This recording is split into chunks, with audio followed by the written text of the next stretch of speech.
Welcome to Your Undivided Attention. Today our guest is Shalini Kantaya, and she is the director of the new film Coded Bias, coming out on Netflix on April 5th.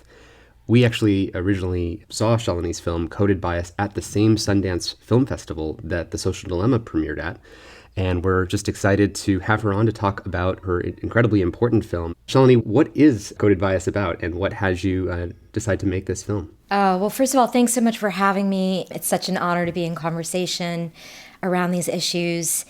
Coded Bias follows the work of Joy Buolamwini, who's an MIT researcher, and she stumbles upon the fact that facial recognition doesn't see dark faces or women accurately, and stumbles down the rabbit hole of the ways in which algorithms, machine learning, AI is increasingly becoming a gatekeeper of opportunity, deciding such important things as who gets a job, who gets what quality of health care, what communities get undue police scrutiny, sometimes even how long a prison sentence someone may serve.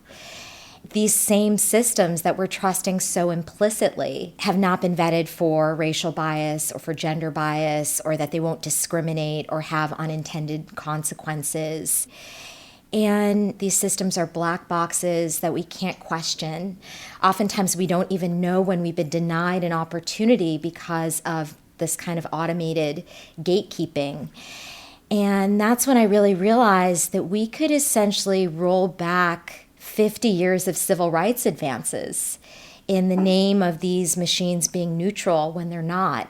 Everything that we love in our democracy is being transformed by AI. Fair housing, fair employment, access to information, so many things. And I think the urgency of that is kind of what inspired me to make the film. And I really believe this is where civil rights gets fought in the 21st century. You know, in Silicon Valley, there's this fixation on the singularity, the place where technology gets better than the things that human beings are best at. And that's the place that we should focus all of our attention. What that misses, and I'm really hearing you say, is there are many ways that technology starts to affect us and undermine the places that we aren't looking. And that's the real danger of technology, is this kind of invisible rewriting of the rules of our society, the menus from which our lives are being chosen. I know just a couple of the examples. There's the now fairly famous example of Obama, like a picture of his face getting blurred out and an AI being asked, please reconstruct this face. And it doesn't return a picture of Obama, it returns a white face. If you take pictures of women, you ask an AI to autocomplete, you just show the top half of the face and a little bit of the shoulders and say, please complete the image. Like an AI will autocomplete the woman into a bikini. And if you have a man's face at the top, it'll autocomplete the man into a business suit. And there are all of these invisible ways in which these systems are making decisions about us that I think the film does such a good job of highlighting. Oh, absolutely. And I think that we think of technology as our gods. And I think they're more like our children, flawed reflections of ourselves and even the things that we don't want to pass on sometimes. And I think the thing that I have grown in compassion for is that bias is not something that's in a few bad people. It's actually an inherent human condition that we all have and is often unconscious to us. And the scary part of when that gets encoded in technology, and what was so alarming to me about Joy's discovery of racial bias in facial recognition technology, and she's just trying to get an art project to work, was that this was not a technology that was sitting on a shelf somewhere. This was technology that was actively being sold to the FBI, actively being sold to ICE, our immigration officials, actively being sold to law enforcement, with no one that we elected, no one that represents we the people, giving any kind of oversight to that. There are no laws that would make this information transparent to me here in the US, so I actually had to go to the UK with Silke Carlo, who's also featured in the film, and they found that with police use of facial recognition, 85% of the people being stopped were misidentified. And I'm using the most conservative statistics, and I think I sort of almost never have recovered from seeing a 14-year-old child who is stopped by 5 plainclothes police officers, never asked for his ID, fingerprinted, and doesn't understand why this is happening to him. It's only because there was a human rights observer there that explained to him, you've been wrongly identified by facial recognition. And I think it's those moments in the making of this film where I really see like, oh, that's the moment where technology oversteps on civil rights. There it is. That's the line being crossed. And I think that was most frightening to me. What was fascinating in hearing your example was the idea that Joy was discovering flaws in these systems that were already working in police departments or in the FBI, that this was after the fact discoveries of consequential biases. I mean, to not even recognize, you said, is it 85% of people were misidentified in the other example you gave? Yes, absolutely. In the UK, a study by Big Brother Watch UK, and those are conservative statistics. I mean, it's upwards of 90, some of their statistics around the misidentifications. Yeah. Well, and so the thing that this makes me think of is a similarity between your work and ours is that we could have these systems that are right underneath our noses that are already running our lives, whether it's a Facebook algorithm that's already determining the news feeds that we're seeing, or TikTok already sort of ranking bad content for sexual predators or things like this that we don't even realize until after the fact. And the idea that we can only tinker with it after the fact. And why wouldn't we have discovered some of these problems up front? What does that say about the production processes that govern what technology gets out there? Imagine if someone were to say, hey, I'm going to give you a robotic heart, and then a robotic lungs, and then a robotic liver, and I'm only going to test afterwards if it's somehow wrong in some highly consequential way. With FDA, or with drugs, we have a system to vet drugs and their safety up front before we ship technology. Now, of course, people are going to balk at that because they're going to say, well, how else are we going to have an innovative society that's shipping technology really quickly? But software can be more damaging or more consequential than drugs. And we're seeing places around the world in the Facebook and social media cases where genocides are getting amplified, and we're not testing to make sure that it's not doing that. In fact, we're optimizing for growth and distribution faster than we're optimizing for safety. And that just seems like a recipe for disaster that's represented in both the areas that we're looking at. Absolutely. I don't think we've really examined the fact that democracies are picking up the tools of authoritarian states with no democratic rules in place to protect people from its impacts. And I think we're missing the point of humanity, because in the making of this film, I've thought a lot of what it means to be human. And is the goal of human civilization to go as fast as possible and to be as efficient as possible? And I've thought a lot about what human intelligence is, and I've decided it has something to do with empathy and something with our ability to have compassion. And I think that we're living in an age where it's almost like a world with the automobile with no seatbelts and no car seat for your baby, where pharmaceuticals don't have a label of how much you should use. It's just a lawless Wild West, and we don't have any health and safety standards. I'm often asked, don't you believe there are good uses of technology? And I'm like, I love technology. And I think this sort of idea of an FDA is the idea that we should have certain health and safety standards for technology. And the scary part is that this stuff has real impacts for civil rights, for people's lives. And I've seen it in the making of this film, whether you're talking about a school teacher like Daniel Santos, who, if you stood like 10 feet away from this teacher, you would know what a passionate, committed, dedicated teacher he is. And yet an arbitrary algorithm says that he's a bad school teacher, and we just give it blind faith. And he has to defend himself. He has 10 years of evaluations that say he's a good teacher, but against one algorithm, he has to defend himself. And I think right now we have a system where we deploy these things at scale, and then they hurt people, and then we pull them back. And I really think that there should be some sort of process of ethicists and policymakers and other people in the room before these technologies are deployed at scale. Mm-hmm. Just like there are environmental impact reports before we deploy technology that affects the ecosystem from which we derive our life support, I think we absolutely need societal impact reports. Whereas we put technology into the field that changes the environment from which we draw support, our social environment. And it's not like the harms can actually be walked back. Because once you start down this path, you create a new set of conditions. Like you harm the teachers, they get fired. Then the next time they go to get a job, well, there's already a bad mark on their resume for having been fired by this AI. And so it's a cascading set of harms that unless we get out in front of right now, we're just going to continue to live more and more and more in this sort of the detritus of these poor decisions. Absolutely, especially something like facial recognition. I mean, there's one case in the US, the only one we know about because there are no laws that make it transparent. And this Detroit man was arrested in front of his neighbors and his family, held for 30 hours in a cell, and never asked for his license. And in spite of that wrongful arrest, the Detroit Police Department continues to use that technology.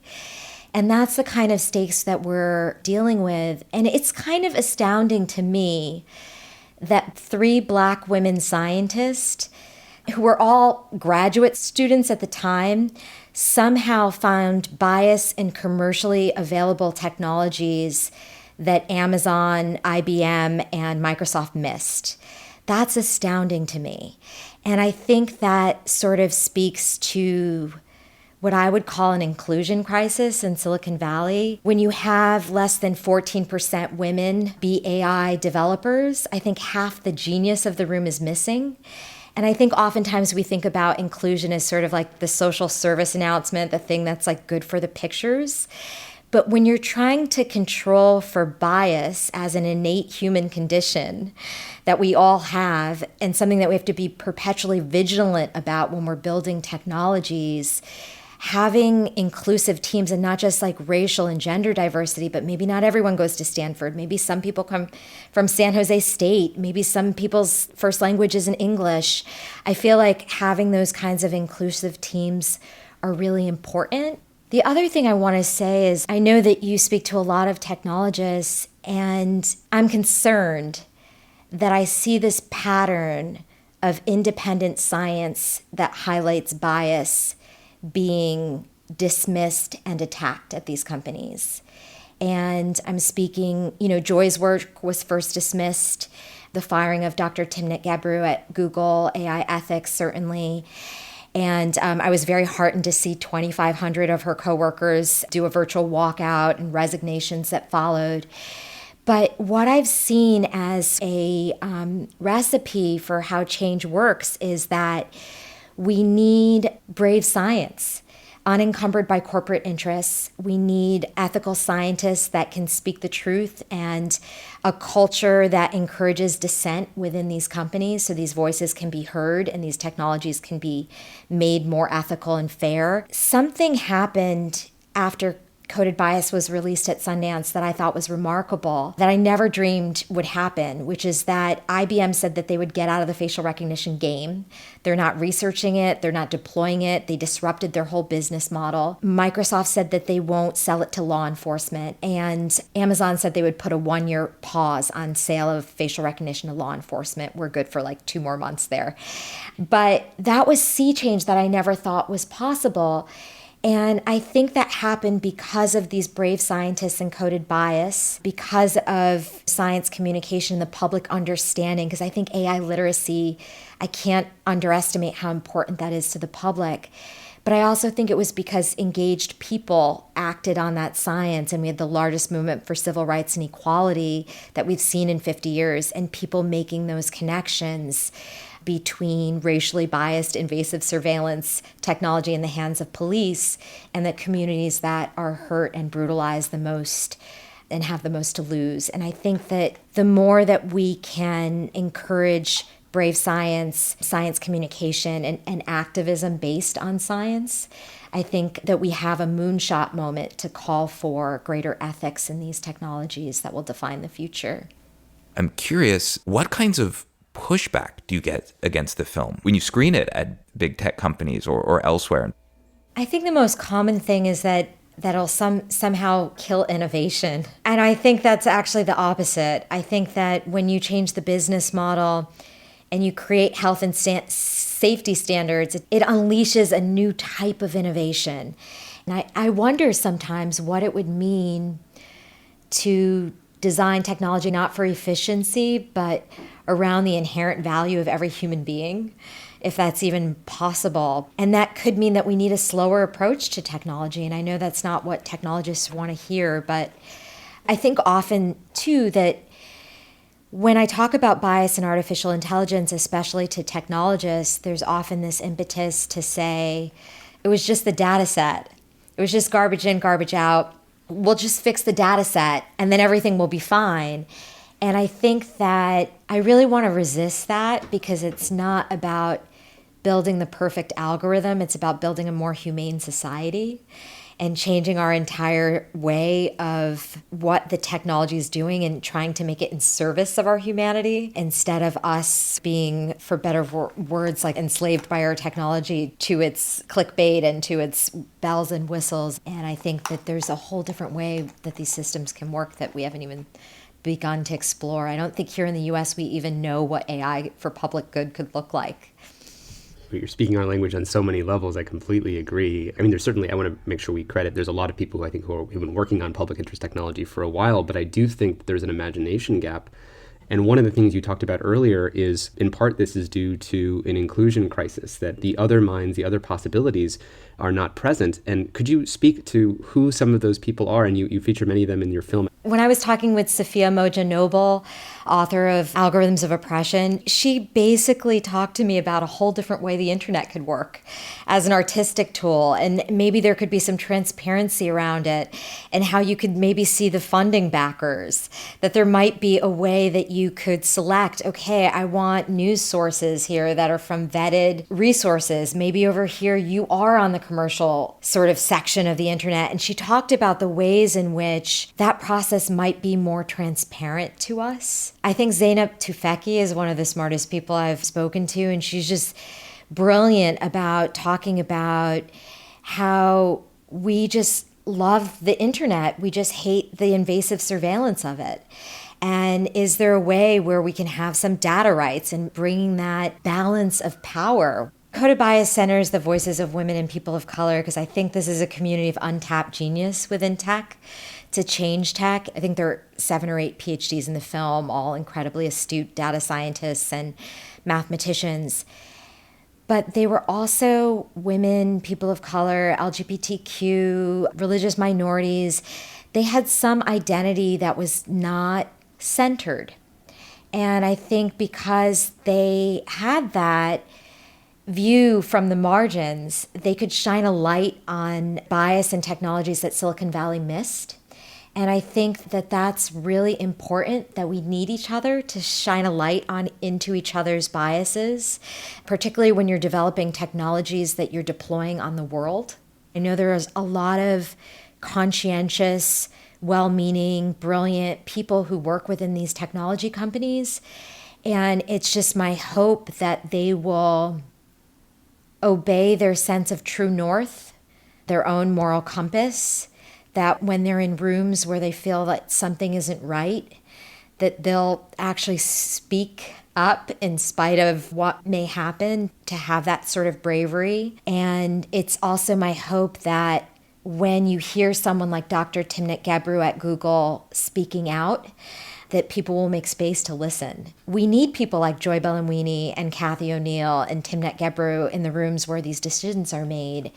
I mean, 3 Black women data graduate students essentially changed the policies of IBM and Microsoft and Amazon. And I feel like that's a rally cry for more inclusion in the kinds of voices that are making these decisions that impact the world.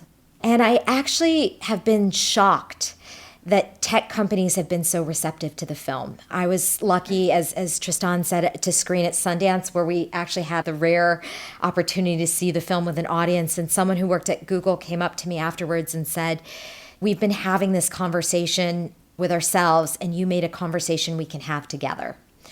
And it's my hope that that will happen. I love that. And I was going to ask you about the impact that you've seen since the film, and you just shared so much. And I actually want to offer that for listeners, because while some of the topics that we can talk about on this podcast in general and in the work that we're talking about today can feel really bleak, and oh my God, how would we ever change these systems? And oh my God, isn't the massive economic interests at play going to suppress change? And it's true that they do, actually, as you said in the couple examples that you gave. But one of the things that makes me also optimistic, and I didn't know about some of the screenings you've done at tech companies, is that something that actually our listeners can also do, is to screen this film in the places of power and to create a shared conversational object. And I imagine, as for you, as it has done, I think, for us, there was actually many people inside of technology companies who had a lot of the concerns that we've raised also in our work and didn't actually feel like there was an avenue or a safe way to bring it up. In fact, it was dangerous to talk about it.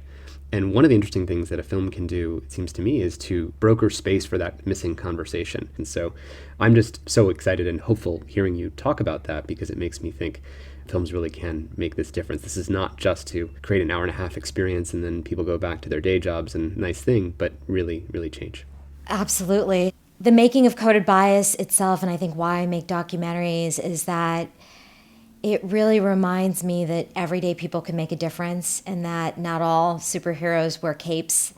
And I've seen that perpetually in the making of this film. If you told me 3 years ago when I started making Coded Bias that 3 of the largest tech companies in the world would change their policy of selling facial recognition to law enforcement by their own volition, I would never have believed you. And I've seen time and time again, whether you're talking about Daniel Santos, the teacher who challenged an algorithm scoring the value-added model, which is still being challenged all over the country to score teachers, or Trenae Moran, who not only organized with her friends and her neighbors to keep her landlord from putting facial recognition in her building, but also inspired the first legislation in the state of New York that would protect other housing residents to do the same. Fast Company called Coded Bias an inconvenient truth for algorithms, for big tech. And I hope that it will be that kind of film that translates science to the public so that we can pass policy. Let's hope it goes a little faster than climate change. But it's really my hope. I feel like with films like Social Dilemma and The Great Hack and Coded Bias, that we are sparking a conversation. And it's my hope that it will lead to a culture of change. When you sit in the dark and you empathize with a character and you go on a journey, you come to care about something. And to me, that spark of empathy is how social change happens. And films are a place, to me, where they give a safe space where we can have this kind of civic dialogue, where we can have safe discussions with people who think differently. And so it's my hope that that's what the film will spark. And I am so grateful to be working in coalition with the Center for Humane Technology and the Social Dilemma and so many others like the ACLU, the Electronic Frontier Foundation, the Algorithmic Justice League, Mi Gente, so many incredible organizations that are working for change. And you can go to the codedbias.com Take Action page. And there's so many wonderful organizations that are doing work in the field. There is further reading. All of the authors from the film, all of their work is listed on that site. There's an action page and a discussion guide if you want to host a screening. And so it's my hope that people will use the film at their companies, at their dinner tables, in their schools to spark a new conversation. I really just hope everyone leaves here and watches the Coded Bias. And just thank you so much for coming on. Thank you so much. Thank you so much for having me. Such a pleasure. And I hope everyone watches it. Coded Bias is on Netflix April 5th. Your Undivided Attention is produced by the Center for Humane Technology. Our executive producer is Dan Kedmi, and our associate producer is Natalie Jones. Noor Al-Samurai helped with the fact-checking. Original music and sound design by Ryan and Hayes Holiday. And a special thanks to the whole Center for Humane Technology team for making this podcast possible. A very special thanks goes to our generous lead supporters at the Center for Humane Technology, including the Omidyar Network, Craig Newmark Philanthropies, Ball Foundation, and the Patrick J. McGovern Foundation, among many others.